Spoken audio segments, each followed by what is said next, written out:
well as the annual cash flows. And then we are left with our required rate of return, which is 18%, and years that we're working on, which is 5.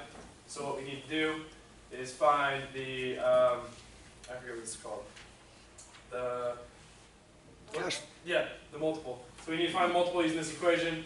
You plug that back in, multiply the multiple with the annual cash flows, and you get your NPV. So we did this twice using different numbers, and we're very successful. And the MPV was positive? Yes, the NPV was positive. Do you accept or reject the project? Accept it. And then, because the MPV is positive, is the IRR greater than the expected return of the discount rate? Yes. I don't know. Yeah, remember that. Okay, yeah. When the MPV is positive, the IRR is greater than the discount rate. Okay? Yeah. All right, so who's going next? Who's team 1? Go for it. So we have to do problem 61, 62, and 63. So we're looking for the free cash, or the cash flow from operations, the free cash flow, and net operating profit after taxes. So we do it kind of like in this chart, keep it organized. So you start with your revenue minus your expenses. And so you end up with $5 million, which is your earnings before interest, tax, depreciation, and amortization. And we take out a depreciation and amortization of $1 million because that's not you don't pay taxes on that. So we have a basic taxable income of $4 million.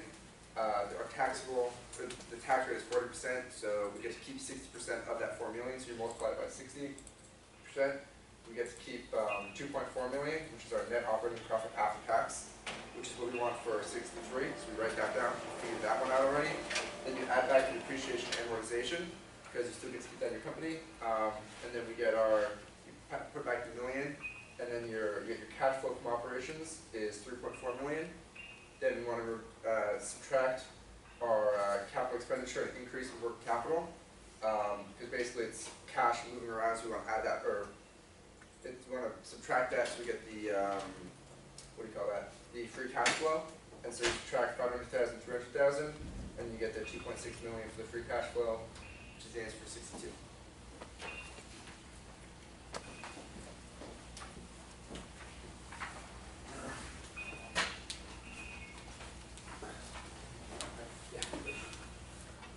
Alright, so with problem number 79, you're figuring out, first you figure out the net present value.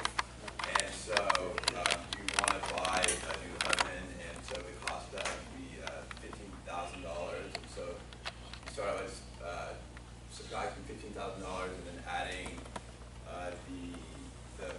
the cash flow for 6 years, which is $6,000. And so you multiply that by 1 minus 1 over 1 plus the cost of capital, and then you divide, and then times that, or to the power of 6, which could be 6 years, and divided by the cost of capital, which is 12%, and then you get $9,668 bucks, and that's the net present value.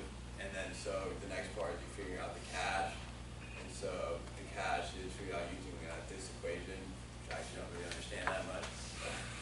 But it is cost of capital times the net present value, and then similar to the last problem is 1 plus the cost of capital to 6 years divided by 1 plus cost of capital to 6 minus 1, and that gives you $2,352.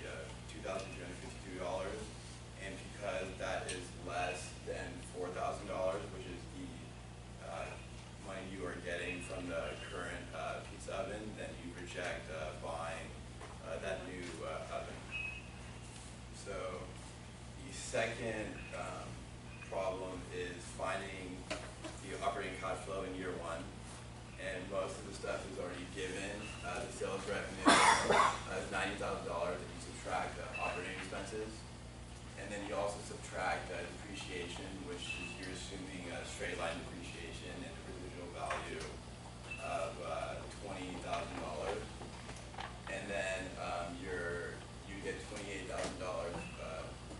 for your income before tax, and then you have to multiply that by, I think it's 40%, and that's using the MACRS rate, and then you get your net income $16,000,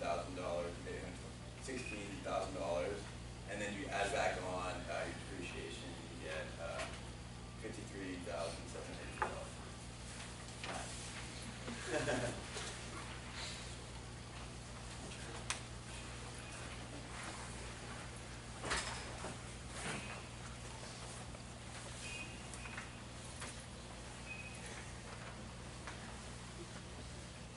So we did 48 and 49, and we were calculating net present value as well. So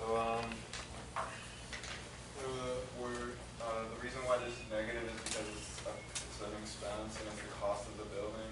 And then we're basically calculating the cash flow for the next 3 years, and the rate of return is 10%, which is why we're multiplying it by that, and we found the values through here and added them all together, and that's just subtracting the expense of the building, and then we got this amount. And we did the same here, except the rate of return was 15% at this point, and we added them all together, and we got a value, both positive values, so we would accept both projects. And would the internal rate of return be higher than the expected return in these cases?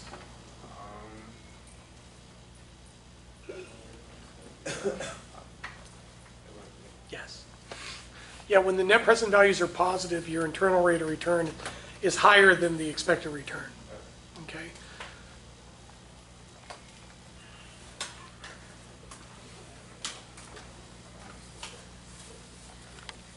So we did column 53, which is similar as well. We calculated the net present value, putting a negative on the initial investment, and then the rate of return was 16%. We added a 1 to that. And we calculated with the second power to the third to the fourth.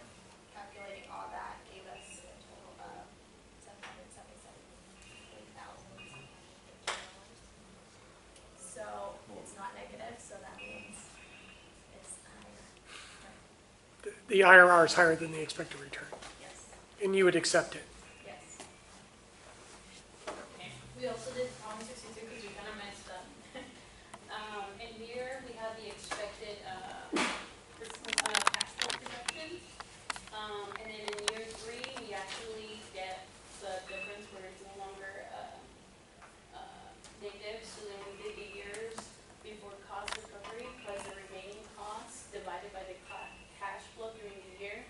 So it's in year 3 plus this quantity divided by this one, and that gave us 3.97 years, which is below 4, so we get that. Got it.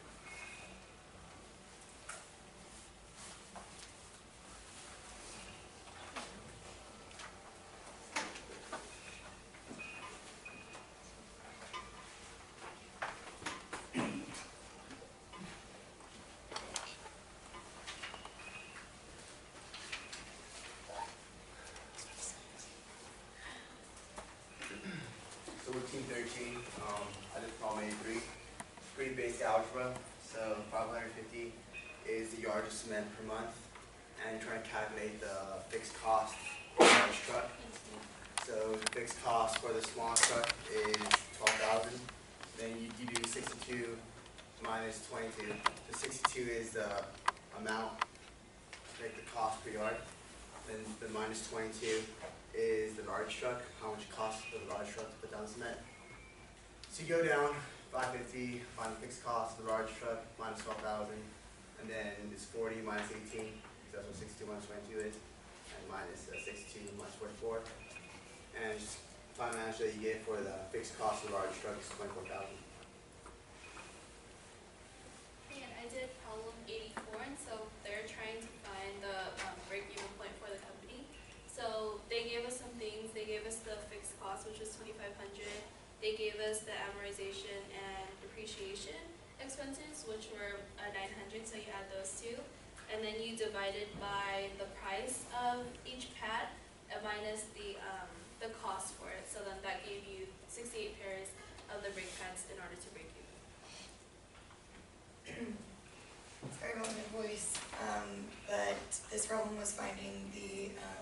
depreciation. So this looks a little more complicated. What you can do is basically take the total sales and subtract it, which is 10,000, and subtract the total expenses, which are 5,000 and 2,000 from the depreciation and amortization. And then you're dividing that by the alternatives and the variable cost per unit. So it comes up to 3,000.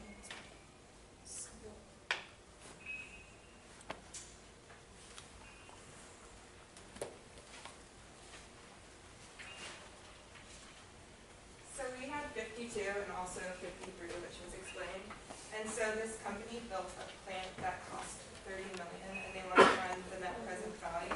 So they have the expected cash flow over the next 3 years, and we just divided that by the cost of capital, which was about $43,587,962,000.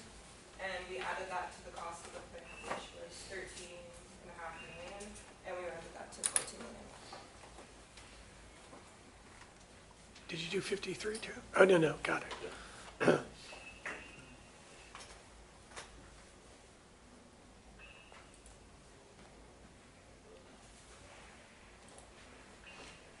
I did problem 63, and it's like asking for the payback period. This is the cash flows of a machine over the next 5 years. And so basically, at year 3 was where, or year 4 was when it switched to positive. So the years to recover is 3 plus the 125 divided by the cash flow of the next year, which was 375, and the payback period would be 3.33 years. And the acceptance period was supposed to be 3 years. So because of this, the project is rejected.